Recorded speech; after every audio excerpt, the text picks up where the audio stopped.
Florentino Perez, the Real Madrid president, called for a press conference. Now, this doesn't happen often, Jules. Why did it happen today?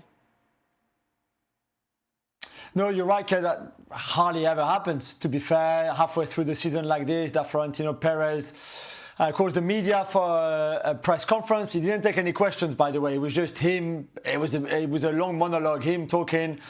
And I think clearly he wanted to make it about himself, because we thought probably when we received the statement from Real Madrid that there was this press conference, we thought, okay, it's a difficult season, it's a crisis, we're not sure who's going to be the manager next season, there's a lot of rebuilding to do within the squad. There was a lot of things for Florentino to talk about, which is fair, and I actually welcome the news. I said, that's good, it's rare that we hear president talking like this or owners talking like this and things like that.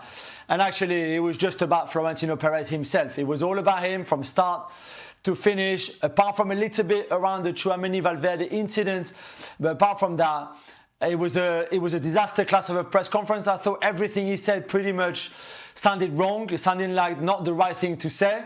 It's maybe because he rarely does those, so that he doesn't really know how to handle those press conferences. But I thought today he had the occasion to put some things right and to actually come out quite well. And I thought in the end it was the complete opposite. A lot of the things that he said was wrong. Yeah, well, as Jules did mention, he did bring up the Federico Valverde, Valverde-Tchouaméni incident. Let's hear what he had to say about that. No hay ni un año de los 26 que no se hayan pegado 2 jugadores o 4, pero quedan dentro de la casa. A mí me parece muy mal. Los que lo hayan sacado, que seguro que no estarán contentos, porque pensarán que van a salir y lo cuentan, y ustedes hacen como si hubiera sido eso. Se han peleado en todos los años en que yo he sido ahí, pero como se pelean los jóvenes, le das una patada en el S, luego al otro te la devuelve y al final nada, y son amigos también. Para mí la filtración es peor, porque implica que hay algo más que la pelea, que al día siguiente pues no pasa nada, son amigos y se van a tomar un café o lo que sea. Pero hombre, la filtración sí me parece peor. Yo le voy a decir, creo que en mis 26 años de historia es la primera vez que lo veo. We're just hearing different stories, it seems, with this whole situation, with this training ground bust-up, and this seems to be another one from Florentino Perez here. So Florentino Perez wants us, the media, the fans, everybody around the world who follows Real Madrid and who's interested in Real Madrid to think this happens all the time. Players fighting with each other, it's normal. And while it may be normal that you will have in the training ground, in the training facility, practice, things get competitive and you may have a pushing, shoving match here and there and everywhere, what has been reported, it's completely different. Now, you can believe Florentino Perez, or you can believe the reports coming from Real Madrid, or you can believe Fede Valverde, or you can believe Tchouaméni. And if you believe all those things, or all those 4 participants, you're believing 4 different stories. You're believing 4 different stories. How do we know this was a big deal? It's not me making it up. I didn't levy or impose the fine. Real Madrid did. And if this wasn't a big deal, then why are you fining Federico Valverde and Tchouaméni €500,000? If it was just a push and a shove and just a kick here and a kick there, we see this all the time, then why make that statement with the fine? Again, the stories coming out of Real Madrid are completely different than what we see in the decisions they're making. Their stories are everywhere, and yet the decision that they made within the club is to fine these players the amount that they did. It's a much bigger deal than Florentino Perez is trying to make it out to be. But then he's trying to make it out that the biggest story out of all of this is the league, which is, again, bizarre. Somebody finds me €500,000. That's the biggest story of my life. Yes. For now and forever. Yeah, I'll be talking about that. But now all of a sudden it's not about the initial Real Madrid reaction. It's not about Valverde's statement and then the fine. It's about the league. Now, however Florentino Perez or anybody else tries to paint this, a player ended up in hospital. I'm not sure how a club of Real Madrid's size, stature, importance to Spanish football, a player ends up in the hospital and that doesn't come out. You can start questioning leaks all you like.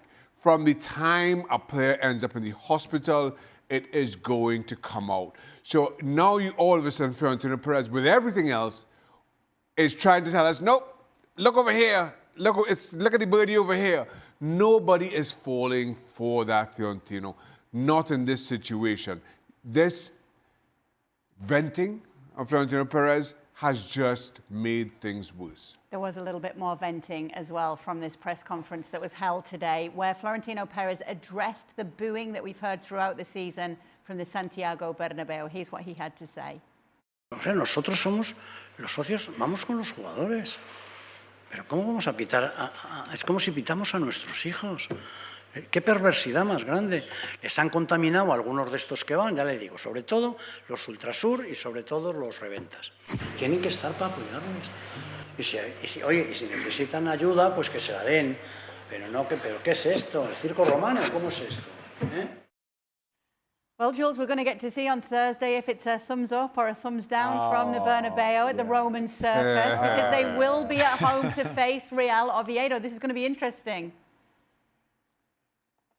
Yeah, and actually don't care. I think we all know already it's going to be the thumb down.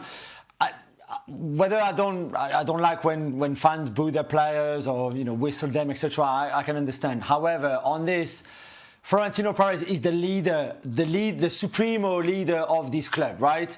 He's been in charge as a president between 2000 and 2006, and then since 2009, non-stop until now. That's not how a leader behaves. This is not a leader. A leader doesn't just attack his own fans by saying, you shouldn't boo. Why? The results have been bad, the performance have been bad. I think the fans are allowed to show their frustration, to show that they're not happy, to show the discontent. If you're Florentino Perez, if you're a real leader, you say, we're sorry, we understand your frustration, it's been a bad season and we're going to do everything we can so that it doesn't happen next season. And we're going to build something bigger and stronger. And instead, he was just pointing the finger at the fans and some of the ultras and contamination and this and that. Before that, he attacked the media that follow the club. He attacked everybody following the club on top of the league and everything, and people making up lies around him, on him, his cancer or the fact that he's not well and things like that. And obviously the fact that he was not going to resign, but yet he still called elections, for which he will have to resign, by the way. Otherwise, he can't be re-elected. And just on this, if you want to be elected as the president of Real Madrid, if Shaka wants, for example, to be a candidate, say, hey, what about me? You would need to have been a socios for more than 20 years and have a fortune of at least $187 million, which I think Shaka is not too far probably in his personal fortune. But Ali and I and UK can definitely not stand as a candidate for those elections. So there won't be that many people who can actually go against Florentino in the next election. Yeah, Shaq. Yeah, well, Where have you been hiding that money? After I've paid my $500,000 fine for fighting, I'm living with Jules. Well, apparently so. We're all moving in with Jules. I moved to Jules' chateau. Where are you on Florentino Perez bringing up this booing that we've heard throughout the season? Because remember, even the players themselves have been saying sorry to the fans. Listen, I don't get it. It's been a disappointing season. Everybody knows that. Nobody needs me to point that out to Florentino Perez. And that's how the fans will react. Not just once, but twice during the course of the season. And then given everything that went on during the season, whether we're talking about Xavi Alonso, his dismissal, or Vinicius Jr. and his behavior, whatever it is, you go 2 seasons back-to-back with no silverware, you are going to get that. And to that point, if you call a press conference, address that, address how it's not going to be 3 seasons. Not, you're a little bit too harsh on us here. Those are the standards you set for yourself as a football club. I just don't see how or feel that somebody needs to explain this to Florentino Perez. I find this amazing on so many levels. The whole tone of the press conference from the moment he sat down was defiant. Yeah. In every way. There was never an admission of guilt. There was never an admission of we have come up short. There was never an admission of this could be better, this needs to be better, and I'm part of it. There was never any of that. There was every bit of telling all of us not only how many titles has Real Madrid won, soccer titles, he also told us about the basketball titles. I'm sure you were interested in those, Shaq. Yeah. Over his tenure, he was telling us that according to this source and according to that source, Real Madrid is the biggest club, the most expensive club, that all of this have been achieved, all of these things have been achieved in his tenure. Defending his tenure. And also saying, with a tinge of arrogance, and I think Jules would agree with this, saying, oh, sure, where are those that want to run against me? All those that have been running this negative campaign against me through the media. Now you'll get the chance to actually run against me, as if to say, ha, good luck. I'll open it up for elections, and all of you that apparently you have a say or you have an opinion as to how this club should be run, I want to see who you are. Come out into the open. Huh? Tell the world what your plan is for Real Madrid. And he is basically saying, I'm not going anywhere. It's the first thing he said when he sat down. No va a haber dimisión, which was the rumor. I'm not going to resign. The rumor was that this was such a momentous occasion that he was going to speak, and he was by himself. Think of the optics. It was just one chair, one microphone, and then you had the Real Madrid logo behind him, and you're thinking, by himself, what is this guy going to do? And the first thing he said when he sat down, I'm not resigning. I'm opening up for elections. And basically, I know I'm going to win. So all of you, you can continue your negative campaign, and it doesn't work. We are above this. And that tells you that the level of arrogance goes beyond anything that we can understand. He even mentioned the Negreira case as a reason as to why Real Madrid continues to be in some way targeted by officials, as to why they're not winning certain things. If you're hanging on to those things instead of addressing what's actually going on inside a locker room and on the field, then Real Madrid is going to continue to go backwards rather than forwards. It's going to be a long summer, it seems, at Real Madrid, Jules. Yeah, it will be, and Ali is completely right. I think they will go backwards if they don't change something in there. Florentino himself. The elections were in 3 years' time, so he's moving them forward.